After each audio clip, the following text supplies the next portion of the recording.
ஓம் சுவாமியே சரணமையப்பா.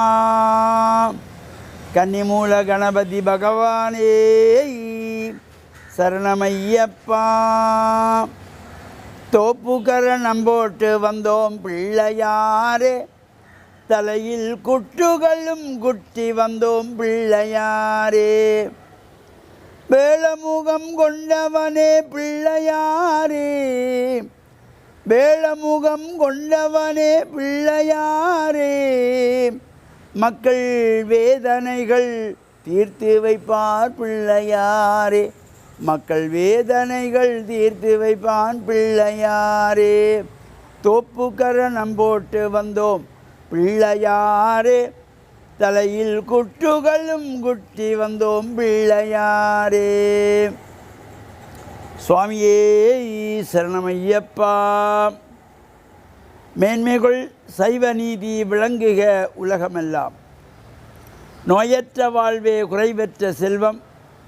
அந்த நோய் நொடி இல்லாத வாழ்வு இந்த உலக மக்கள் எல்லோரும் வாழ வேண்டும் என்று கலியுகத்தின் காந்தமல ஜோதியாகிய சபரிமலை சுவாமி ஐயப்பனுடைய திருவடிகளை சிறந்தாழ்த்தி டான் தமிழொலி ஓம் தொலைக்காட்சி நேயர்கள் அனைவருக்கும் சர்வதேச இந்து மத குறிப்பீடம் அகில இலங்கை சபரிமலை ஸ்ரீ சாஸ்தாபுரத்தின் சார்பில் இனிய வணக்கங்களும் நல்லாசிகளும். இன்றும் மங்களகரமான குரோதி வருஷம் மார்கழி மாதம் 2ஆம் நாள் 17/12/2024 செவ்வாய்க்கிழமை. இன்று மலர்ந்திருக்கின்ற இன்றைய பொழுதும் நம் எல்லோருடைய வாழ்விலும் எல்லா விதமான சிறப்புகளும் வெற்றிகளும் கிடைக்க வேண்டும் என்று இறைவனை பிரார்த்தித்து, இப்பொழுது சபரிமலை ஐயப்ப சுவாமியினுடைய விரதானுஷ்டானங்கள் நடைபெற்று கொண்டிருக்கின்றன.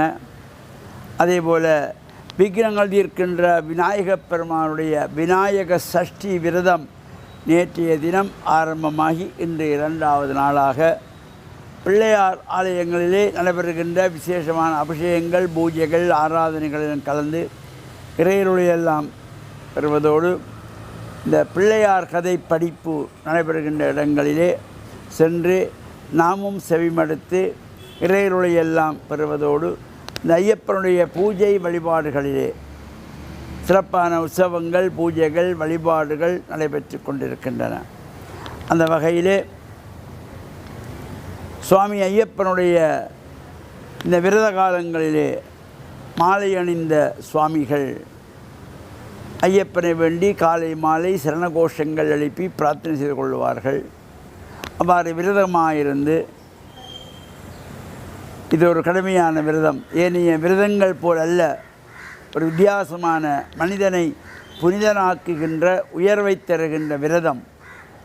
பாதணிகள் அணிந்து கொள்ளாமல், பாய் தலைவனையோடு படுக்காமல் பிரம்மச்சரிய விரதத்தை அனுஷ்டிப்பதும், அதேபோல் காலையிலே மாலையிலே எல்லாம் குளிர்ந்த நீரிலே ஸ்நானம் செய்து 108 சரணங்களை, இந்த சரண கோஷங்களை ஒலிக்கின்ற பொழுது மனமும் உடலும் புனிதமாகி வாழ்வில் உயர்வுகளை எல்லாம் தருகின்ற வகையிலே அமைந்திருப்பது.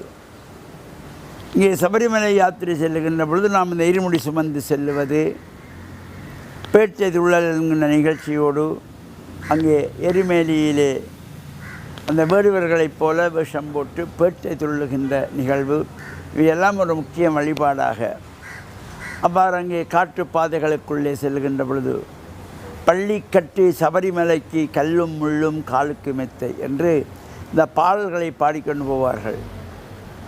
கல்லும் முள்ளும் காலுக்கு மெத்தை, பள்ளிக்கட்டு சபரிமலைக்கு கல்லும் முள்ளும் காலுக்கு மெத்தை, சுவாமியே ஐயப்போ ஐயப்போ சுவாமியே. கார்த்திகை மாதம் மாலை அணிந்து நேர்த்தியாகவே விரதம் இருந்து பார்த்த சாரதியின் மைந்தனே, உன்னை பார்க்க வேண்டியே தவம் இருந்து இருமுடி எடுத்து எருமேலி வந்து ஒரு மனதாகி பேட்டை துள்ளி அருமை நண்பராம் பாபரை தொழுது ஐயனின் அருள்மலையேறிடுவார் சுவாமியே ஐயப்போ ஐயப்போ சுவாமியே. இந்த ஐயப்பனுடைய விரதம் இருக்கின்றவர்கள் சுவாமியே சரணமையப்பா என்ற தாரக மந்திரத்தை உச்சரிக்கின்ற பொழுது எல்லா விதமான சிறப்புகளும் கிடைத்து நாம் நினைத்த காரியங்கள் எல்லாம் நிறைவேற ஐயனுள் பூர்ணமாக கிடைக்க வேண்டும் என்று பிரார்த்தித்து டான் தமிழொலி ஓம் தொலைக்காட்சி நேயர்கள் அனைவருக்கும் சர்வதேச இந்து மத குருபீடம் அகில இலங்கை சபரிமலை சாஸ்தாபுரத்தின் சார்பில் நல்லாசிகளை கூறிக்கொள்வதில் மனமகிழ்வு கொள்கிறோம். சர்வே ஜனாஹாம் சிகினோம் பவந்து சமஸ்த சன்மங்களானி சந்து சுபம்.